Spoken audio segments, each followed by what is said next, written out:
I'm going to leave the hard stuff to Neil. He's the smart guy here. How did this thing get started? You know, the project really came out of patients.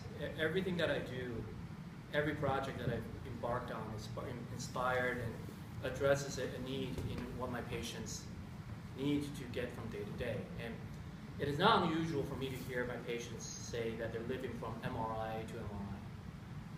And because that's the only way we can monitor brain cancer. Brain cancer isn't a skin growth. You can't look at it, can't measure it. The only way to see whether the tumor is growing or not in today's technology is to look at a magnetic resonance imaging that looks inside the brain.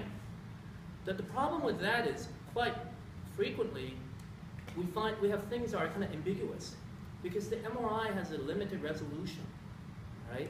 It's not infrequent we'll say to our patients, hey, I think there's maybe a difference, but not really, and I don't know what to make of it except that we have to wait another 3 months to figure out what's happening to you.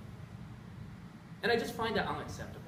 Right? Why is it that you have to wait 3 months to figure out what's happening? Can't we do better with all the technologies and all the molecular and biochemistries and all the fancy stuff that kids go to college for, right?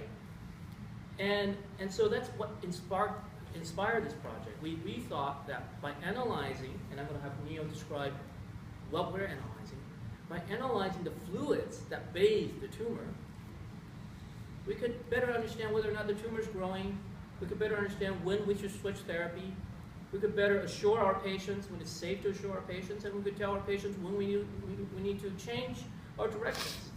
And that's really the motivation for this project.